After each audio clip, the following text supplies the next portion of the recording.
오늘 하나님 말씀 역대상 21장 15절부터 있는 말씀 보시겠습니다.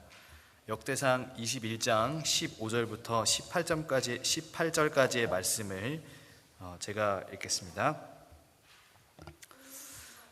하나님이 예루살렘을 멸하러 천사를 보내셨더니 천사가 멸하려 할 때에 여호와께서 보시고 이 재앙 내림을 뉘우치사 멸하는 천사에게 이르시되 족하다, 이제는 내 손을 거두라 하시니 그때 여호와의 천사가 여부수 사람 오르난의 타작 마당 곁에 선지라.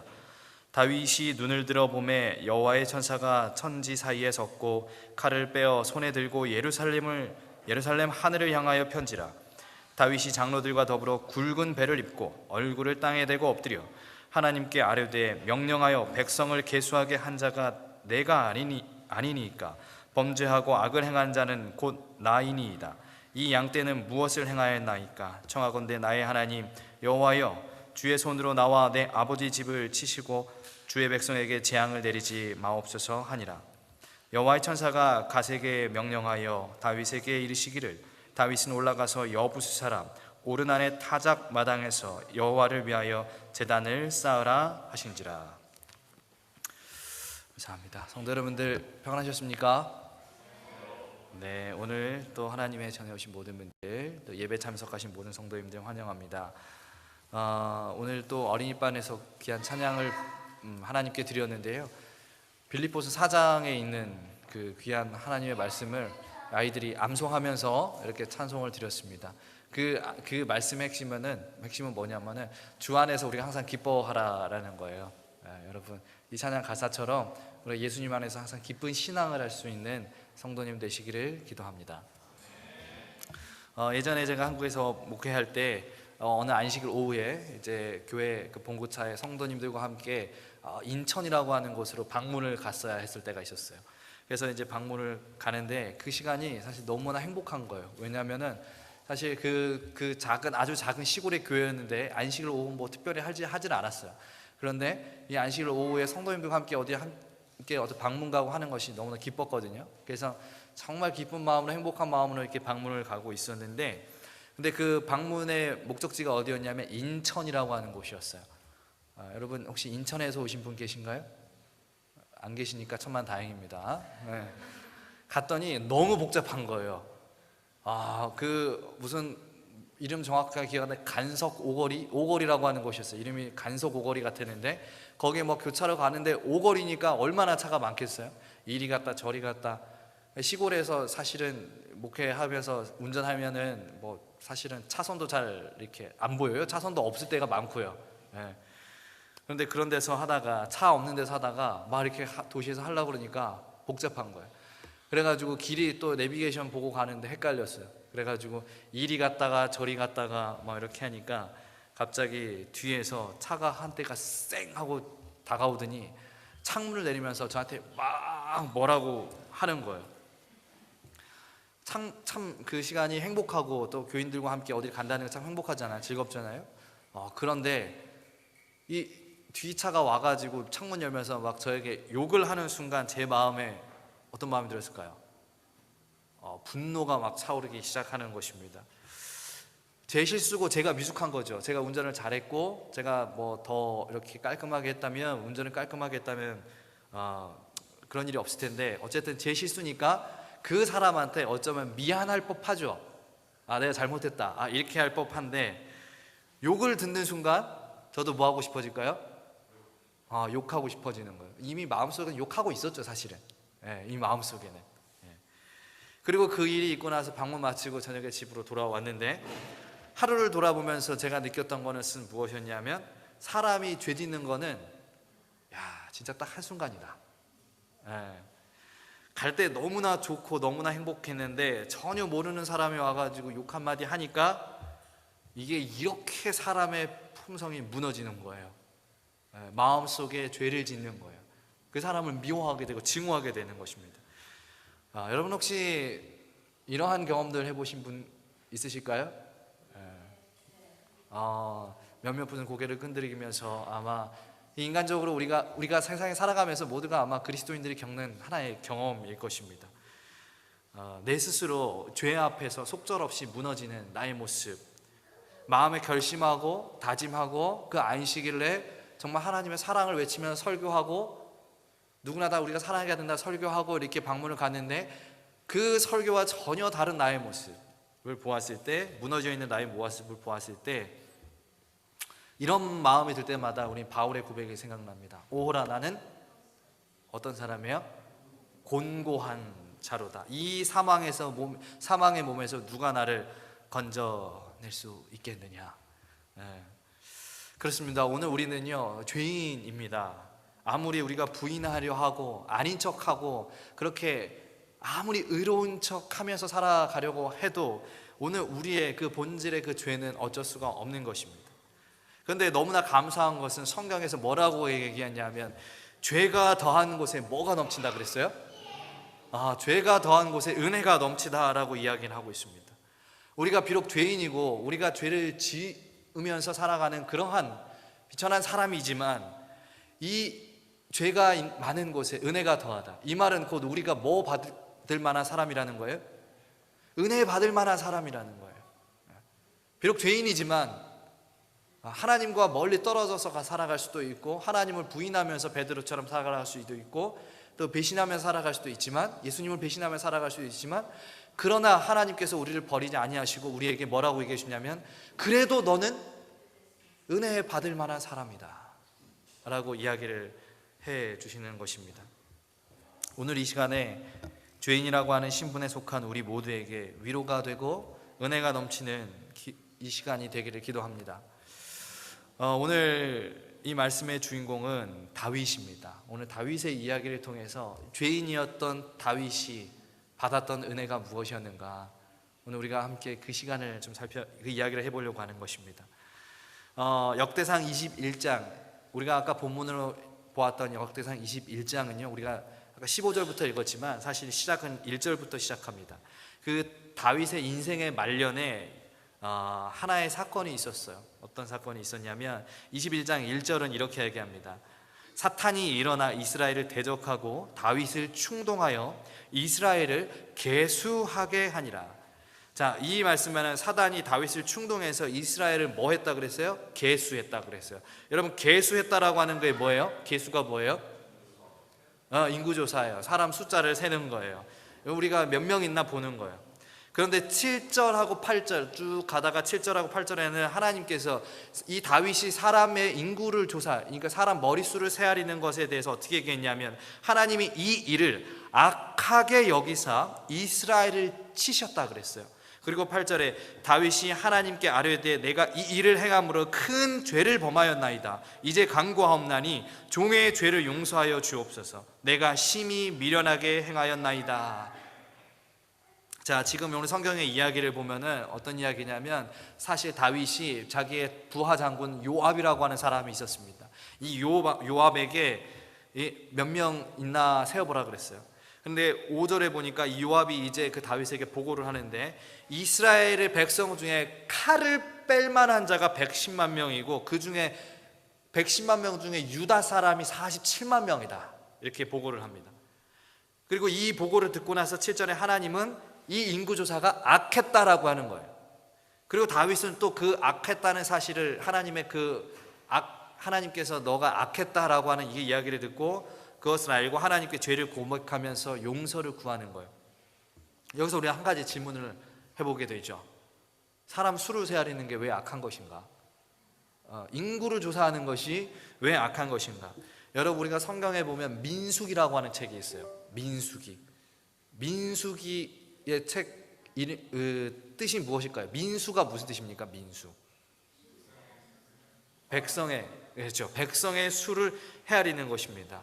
그러니까 이 민수기는 어떤 책이냐면은 각 지파마다 여기 지파 몇 명, 저기 지파 몇 명, 사람 숫자가 몇 명인지 기록한 책이 바로 이 민수기라고 하는 말이에요. 그러면 만약에 인구조사 그 자체가 죄였다고 한다면, 사람의 수를 헤아리는 것, 세는 것이 죄였다고 한다면, 사실 오늘 우리 성경에는 민수기라고 하는 책은 없어야지 정상이겠죠. 그러면 이 인구조사 자체가 문제가 아닌 것이 아니라 다른 어떤 문제가 있었다라고 하는 것인데, 이 다윗이 인구조사를 했을 때 다른 어떤 것이 문제가 되었다라고 하는 것인데, 그것이 무엇이었냐? 그것은 바로 동기예요. 동기. 민수기에서 인구조사는요, 하나님의 명령에 의해서 이루어진 것입니다. 하나님의 명령에 의해서. 근데 다윗은 지금 하나님의 명령을 받아서 인구를 조사했던 것이 아니에요. 그러면 무엇을 위하여 이 사람이, 다윗이 갑자기 인구조사를 하게 되었는가? 앞서 이 요압 장군이 인구조사를 이제 다윗에게 보고하면서 어떤 사람이 110만 명이라고 그랬어요? 칼을 뭐 할 수 있는 사람? 뺄 만한 자가 110만 명이라고 했어요. 어떤 사람을 찾은 것일까요? 칼을 뺄 만한 사람은 뭐 하는 사람, 뭐 할 수 있는 사람이에요? 군인이요. 전쟁할 수 있는 사람이요. 즉 다윗의 인구조사, 다윗이 인구조사를 했던 목적은 무엇이었냐면 전쟁을 하기 위함이었다라고 하는 거예요. 그런데 이에 대해서 엘렌 화이트가 이렇게 이 다윗의 인구조사에 이러한 문제가 있었다고 지적하는데, 부조화 선지자 747페이지에 이렇게 기록했습니다. 다윗은 외국 민족들 중에 그의 정복을 확대할 목적으로 군대를 증강시키고자 결심하였다. 정령에 달한 모든 사람에게 군 복무를 요구하기로 작정했다. 이 일을 하기 위해서는 인구조사를 할 필요가 있었다. 그런데 그 나라의 군사력을 증강시키는 것은 인근 민족에게 이스라엘 백성이 신뢰하는 것은 여호와의 능력이 아니라 그들의 군대라는 인상을 줄 것이다. 자, 지금 선지자 이야기합니다. 다윗이 인구조사를 하는데, 인구조사를 하는 목적은, 자, 이 군대에 갈 만한 사람, 모든, 우리 한국 사람들, 남자들은 모두 군대 가잖아요. 그죠? 그래서 그것처럼 모든 남자들의, 군대 갈 만한 모든 사람들을 다 강제로 동원하기 위해서, 전쟁하기 위해서 강제로 동원하기 위해서 인구조사를 했다라고 하는 거예요. 이렇게 해서 인구조사가 맞춰지면 우리의 군대가 인만 명이야. 110만 명이나 있어. 너네 몇 명이야? 너네 50만 명밖에 안 되지. 우리 110만 명이나 있어. 이렇게 함으로써 어떻게 되는 것이냐면, 다윗의 마음속에 이스라엘, 하나님이 세우신 이 민족의 왕, 그 왕이 여호와 하나님을 의지하는 것이 아니라 누구를 의지하게 해요? 나의 군대를 의지하게끔 하는 그러한 이유로 인해서 인구조사를 했다라고 하는 것입니다. 여러분, 이스라엘의 전쟁에서요, 이스라엘이 전쟁에서 승리할 때 항상 그 중심에 계시는 분 누구였죠? 하나님이셨어요. 여러분, 이스라엘 전쟁에서요, 숫자가 중요한 게 아니에요. 사무엘상 13장 보면 이스라엘하고 블레셋하고 전쟁을 합니다. 전쟁을 하는데 블레셋의 군대가 몇 명이냐면 병거가 3만이에요. 마차가 3만 대예요. 마병이 6천 명이에요. 백성들이, 군대가 해변의 모래처럼 많다 그랬어요. 블레셋 군대들이. 그런데 그 블레셋 쳐들어간 이스라엘 용사는 몇 명이었어요? 이제 혹시 아십니까? 그 블레셋 쳐들어갔던 블레셋 백성들이 정말 그 해변에 모래처럼 많은 그 군대에 쳐들어갔던 이스라엘 용사는 딱 2명이었어요. 요나단과 그의 무기를 든 소년. 그리고 그 2명이 쳐들어가 가지고 블레셋을 공격했을 때 하나님께서 그들에게 무엇을 주셨냐면 승리를 주셨습니다. 여러분, 이 이야기는 전쟁에서 이기고 지는 것은 군사의 숫자에 달려있다는 것이 아니에요. 뿐만 아니라 그 사무엘상 17장 그 뒤에 이야기 보면은, 이번에는 어떤 사람의 숫자로 전쟁에 이기는 것이 수가 문제가 아니라 어떤 사람의 크기도 문제가 되지 않음을 이야기하고 있는데, 사무엘상 17장에 나오는 이야기가 무슨 이야기냐면 다윗과 골리앗의 이야기예요. 우리가 아는 것처럼 골리앗은 어떤 사람입니까? 거인이에요. 그리고 엘라 골짜기 한편에는 누가 써 있냐면 소년 다윗이 서 있습니다. 거인과 소년의 싸움이에요. 그런데 그 거인 앞에서 모두가 다 마음이 졸여가지고 쉽게 나가지도 못할 때 이 소년 다윗, 작은 소년 다윗이 그 거인 앞에 가가지고 뭐라고 하느냐? 사무엘상 17장 47절. 또 여호와의 구원하심이 칼과 창에 있지 아니함을 이 무리에게 알게 하리라. 전쟁은 여호와께 속한 것인즉 그가 너희를 우리의 손에 넘기시리라. 소년 다윗이 했던 이야기입니다. 전쟁은 누구에게 속했다고요? 여호와께 속한 것인즉. 오늘 이야기에서 사람의 수에 의지하여 전쟁을 하려는 이 다윗이 과거 소년 시절에 어떤 사람이었어요? 이 사람의 수를 가지고 하나님을 대적하는 저 백성들과 싸우려 했던 그 다윗, 우리의 군대가 많으면, 우리의 군사가 많으면 저 사람들이 알아서 내 앞에서 기겠지, 안 기면은 우리의 강력한 군대로 다 무찌르자. 이 전쟁을 온전히 하나님의 사람의 수로만, 군사의 숫자로만 하려고 했던 이 다윗의 과거의 모습은 전쟁은 여호와께 속하였다라고 고백하는 것이었습니다. 전쟁은 하나님께 속하였다는 것을 누구보다 잘 알고 있었던 다윗이 내가 불리하고 약하고 가능성이 없어 보일 때는 하나님을 의지했던 다윗이 이제 나라가 그 주변에서 가장 강해지고 모든 나라가 자기 앞에 무릎을 꿇고 그 군사가 110만 명 이상이나 훨씬 많고, 그러니까 어마어마한 대군을 가지니까 어떤 마음이 사라졌냐면 하나님 의지하는 마음이 사라졌어요. 오늘 우리도 이러한 죄를 짓지 않고 있나 생각해 봅니다. 다윗의 인구조사. 이 세상을 살아가면서 너무나 힘들고 어려운 일이 많은데 그 힘들과 어려운 일들이 많을 때 우리는 하나님을 찾습니다. 삶의 난관이 부딪히고 우리가 넘지 못할 것 같은 내 앞에 산이 보일 때 우리는 하나님께 의지하고 부르짖죠. 왜냐하면 그것밖에 할 수가 없으니까요. 내 삶의 온갖 발악을 다 해보고 그때 하나님 찾는단 말이에요. 다윗이 지금 그 엘라 골짜기 앞에서 세상에 아무도 그 골리앗 앞에 나갈 수 않을 때 할 수 있는 것은 하나님 앞에 기도하면서 이 돌 5개 들고 가는 것밖에 할 수 없을 때, 그때는 여호와께 속하였다라고 강력하게 믿으면서 나아가는데, 이제 자기 손에 든 게 많고 자기 뒤에 따르는 사람이 많고 자기 밑에 무릎 꿇는 사람이 많으니까 하나님 의지하지 않는 거예요. 오늘 우리도 이러한 죄 가운데 살아가고 있지 않는가 생각해 봅니다. 하나님의 도움으로 어떠한 문제가 잘 해결되면 자기의 삶에 여유가 좀 생기고 능력이 좀 생기고 또 자기의 어떠한 것들이 좀 채워지면 언제 그랬냐는 듯 하나님 앞에 무릎 꿇는 일을 소홀히 하고 있지는 않았는가. 하나님의 의지하는 마음 없이 우리가 일하고 있지는 않는가 생각해 보게 되는 것입니다. 오늘 나의 힘이 강해지고 능력이 많아질수록 하나님이 하시는 것이 아닌 내가 할 수 있는 것들을 더 의지하면서 살아가고 있지 않는지, 오늘 우리가 혹 그러한 삶을 살아가고 있다면 오늘 우리의 첫 선택이 하나님 앞에 무릎을 꿇는 것이 아니라 어떤 다윗처럼 사람의 수를 세는 그런 인간적인 방법을 찾고 있다면 오늘 우리에게 회개한 심령이 있어야 되는 것입니다. 오늘 이야기에서처럼 다윗은 우리의 죄 가운데서 속절없이 무너지는 그런 사람이었습니다. 우리처럼 이 죄 가운데서 한 방에 무너져 버렸어요. 여러분 아시잖아요, 그죠?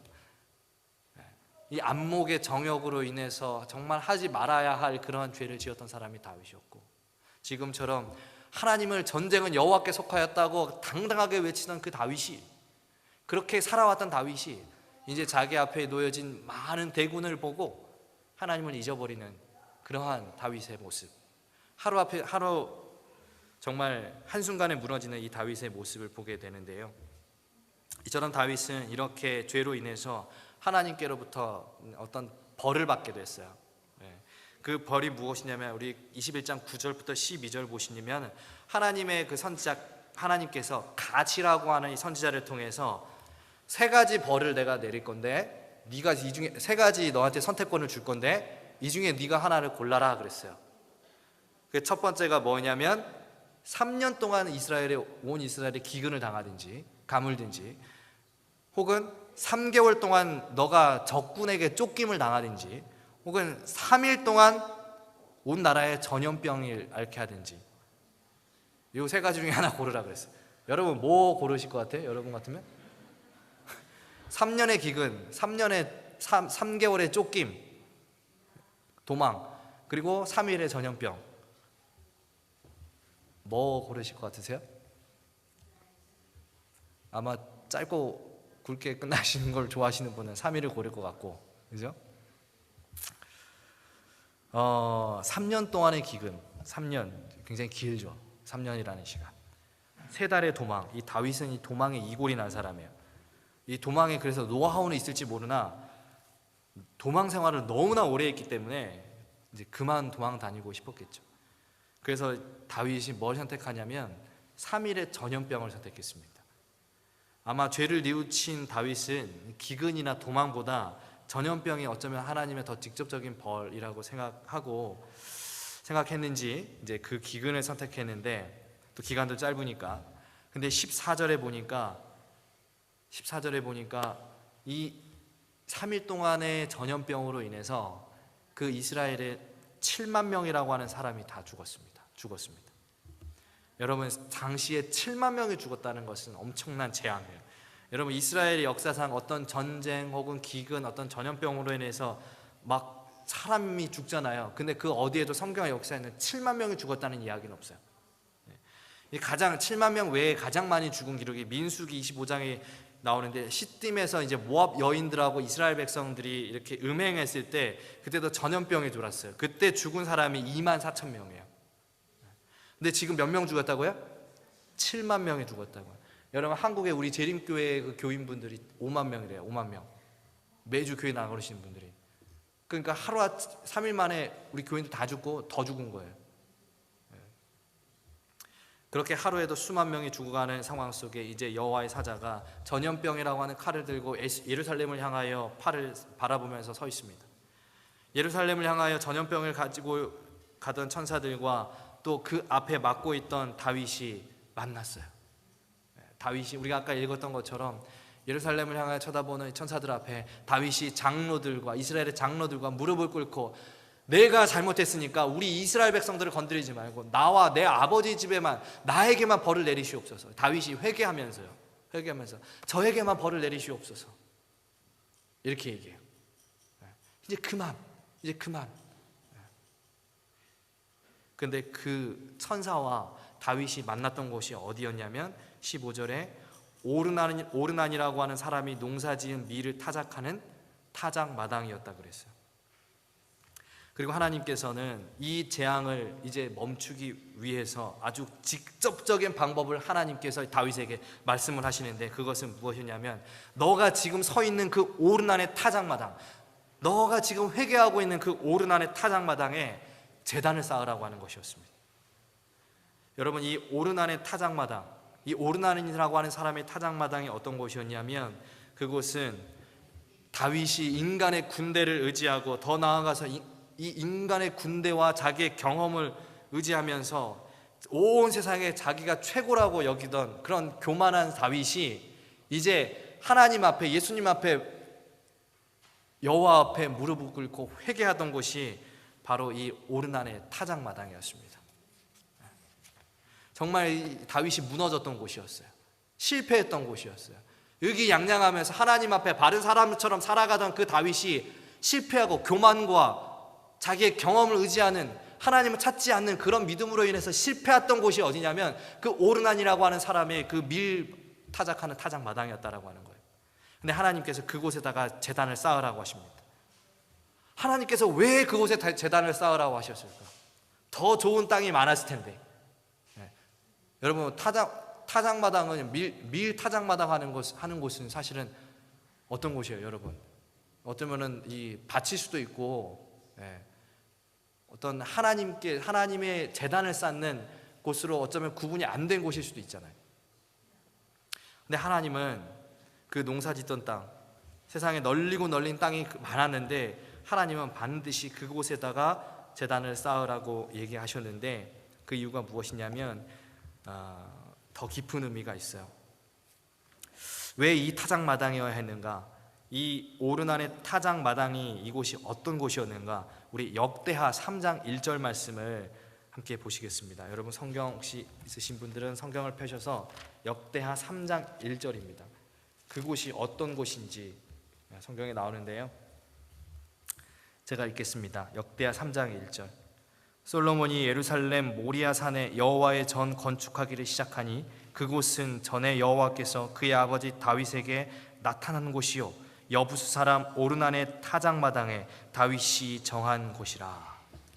자, 여기 역대하 3장은 솔로몬이 이제 성전을 건축하는 장면인데 그 터가 어디라 그랬어요? 어느 산에다가 지었다 그랬어요? 모리아산이에요. 근데 그 모리아산, 그 성전을 짓는 곳이 어떤 곳이래요? 오르난의 타작마당이에요. 그러니까 다윗이 제단을 쌓았던 곳, 다윗이 자기가 죄를 회개하고 하나님께서 너 타작마당에다가 제단 쌓아, 이렇게 해서 타작마당에 제단을 쌓았어요. 그 다음에 솔로몬이 거기다가 뭐 한 거예요? 성전을 지은 거예요. 성전을 지은 거. 그리고 그 성전이 있었던 산의 이름이 무슨 산이라고요? 모리아산이요. 여러분, 모리아산 하면 여러분 생각나는 거 없으세요? 모리아산? 네.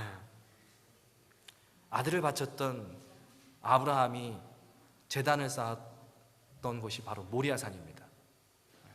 백세가 되어 낳은 귀한 아들을 제물로 바치라고 했던 하나님의 이해할 수 없는 명령, 그리고 그 이해할 수 없었지만 순종하며 아들을 데리고 가서 손수 결박시켜 제물로 드리려고 했던 것이 바로 이 모리아산이에요. 이 모리아산. 결국에 다윗이 무너졌던 그 오르난의 타작마당과 이 아브라함이 자기의 아들을 제물로 바치려고 했던 그 곳은 어떤 곳이에요? 같은 곳이에요. 같은. 그리고 나중에 거기다가 솔로몬이 성전을 짓는다는 것입니다. 그런데 여러분, 우리가 아는 것처럼 모리아산에서 아브라함이 이삭을 제물로 드렸지만 이삭이 죽었습니까? 안 죽었습니까? 죽었어요? 안 죽었어요? 안 죽었죠. 왜 안 죽었어요? 왜 안 죽었어요? 하나님께서 뭐 하셨기 때문에? 미리 뭐 해놓으셨어요? 제물을 준비해 주셨어요. 하나님께서 순양을 제물로 준비해 주셨어요. 아브라함은 그때 정말 하나님께서 한 치 앞도 알 수 없는 자신의 미래를 직접 준비하심을 깨달았습니다. 그리고 그 하나님의 준비하심을 깨닫고 그 땅의 이름을 뭐로 짓냐면 여호와 이레, 여호와 하나님께서 준비하신다. 하나님께서 다윗에게 너 지금 왜 이 오르난의 타작마당에다가 제단을 쌓아야 되는지 하나님께서 알려주시는 거예요. 무엇을 알려주시는 거냐? 내가 너를 위해서 다 준비한다. 너 조상 아브라함이 그곳에서 아들을 바치려 할 때 내가 다 준비해 주었다. 내가 다 준비한다. 근데 왜 사람 숫자를 세고 있느냐? 왜 사람 숫자를, 나를 의지하지 못하고 사람 수에 가지고 전쟁을 하려고 하느냐? 다윗이 그곳에 제단을 쌓으면서 배워야 했던 것은 바로 이것입니다. 여호와 이레, 하나님께서 다 준비하시는 거예요. 내가 준비했다. 내가 너의 삶을 다 예비했다. 너가 너의 군대를 의지할 것이 아니라 나를 의지해야 된다. 다윗이 무너졌던 그 자리에서 하나님은 그 조상 아브라함이 겸손하게 하나님의 준비하심을 배웠던 그 자리에서 다윗은 이 준비하심을 배워야 했던 것입니다. 그리고 하나님은 아브라함에게 숫양을 준비해 주셨듯이 23절, 21장, 역대상 21장 23절 보시면은 오르난이라고 하는 이 사람을 통해서 다윗이 제단을 쌓고 제물을 드릴 수 있도록 다 준비해 주셨어요. 23절에 어떤 이야기 나오냐면 오르난이 다윗에게 말하되 왕은 취하소서, 내 주 왕께서 좋게 여기시는 대로 행하소서. 보소서, 내가 이것들을 드리니이다.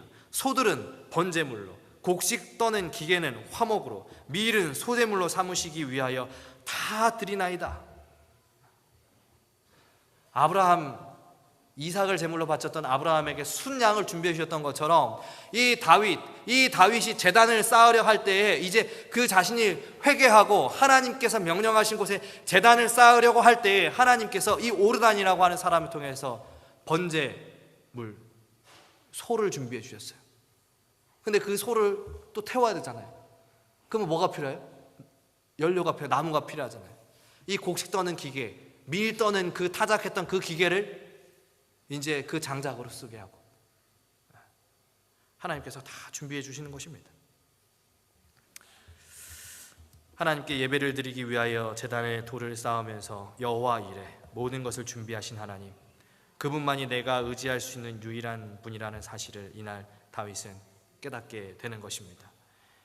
이 죄 많은 사람을 위하여서도 하나님께서 준비하시는구나. 평생을 죄와 함께 살아온 나도, 내 삶의 대부분의 이야기들이 그 죄의 이야기임에도 불구하고 하나님 나라를 세운 명목 아래 우리가 정말 수없이 많은 죽인 이 살인자와 같은 이 다윗을 위해서 하나님께서 준비하시는구나. 하나님이 예비하시는 곳이구나. 이제 그의 인생 거의 끝자락에 그것을 깨달은 거죠. 여러분, 오늘 질문 드립니다. 다시 한번 질문 드립니다. 오늘 우리는 죄인이 아니라고 말할 수 있습니까? 그럴 수 없을 것입니다. 우리는 아직도 죄의 구덩이에서 헤어나오지 못한 그러한 가련한 사람들이죠.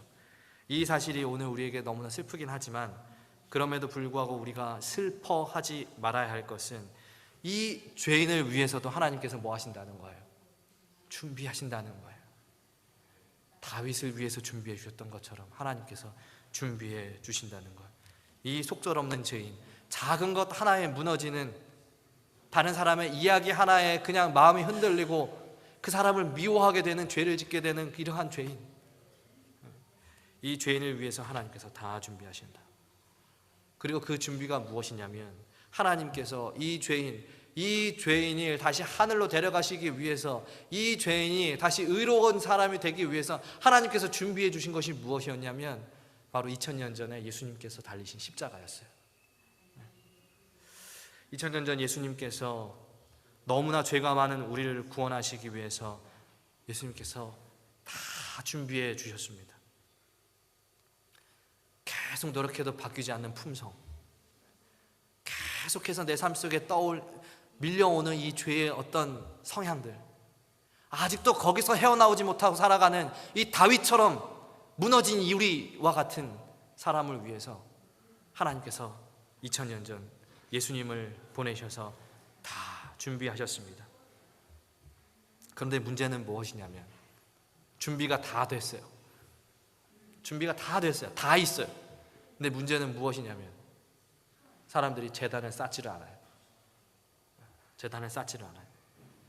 사람들은 아직도 나의 경험과 나의 능력을 의지하면서, 내가 가진 어떤 것들을 의지하면서 하나님께서 준비하신 것들을 놓치며 살아가고 있다는 것입니다. 하나님께서 모든 재물을 준비해 주시고 모든 걸 다 준비해 주셨는데, 이제 우리가 그 제단을 쌓으면 되는데, 십자가 앞에서 내 죄를 고백하고 회개하고 내 죄가 사해지는 그 제단을 쌓기만 하면 되는데, 이미 다 준비되었는데 사람들이 그걸 쌓으려고 하지 않는다라고 하는 것입니다. 여러분, 이제 오늘 우리의 삶에, 내 삶 속에 죄의 이야기들이 계속, 죄의 어떤 성향, 죄를 짓고자 하는 마음들이, 본성들이 계속 피어나거든. 여러분, 우리는 십자가 앞으로 들어가시기 바랍니다. 십자가 앞에서 모두 우리를 위하여 준비된 그 예수님이라고 하는 재물, 그 재물을 가지고 제단을 쌓게 되는 모든 성도님들 되시기를 간절히 기도합니다. 여러분이 무너졌던 그 자리에서, 그 삶의 자리에서 여러분 제단을 쌓으십시오. 여러분이 매일 실패하는 그 자리에서 십자가의 제단을 쌓으시고, 내 죄로 인해서 그리스도께서 어떻게 돌아가셨는지 십자가를 기억하시면서 여러분 바라보십시오. 그렇게 우리가 각자의 자리에서 매일매일 쓰러지고 실패하는 그 자리에서, 오호라 나는 공고한 자로다라고 고백할 수밖에 없는 그 실패의 자리에서 우리가 그리스도 앞에 나아가 제단을 쌓을 때, 이 죄가 넘치는 곳에 은혜가 넘치는 경험을 하게 될 것입니다. 이제 죄로 얼룩진 우리를 위해 모든 것을 준비하여 주신 하나님께, 예수님께 감사드리며 우리의 삶의 죄와 용서와 구원의 은혜가 넘치기를 기도하면서 오늘 말씀 마칩니다.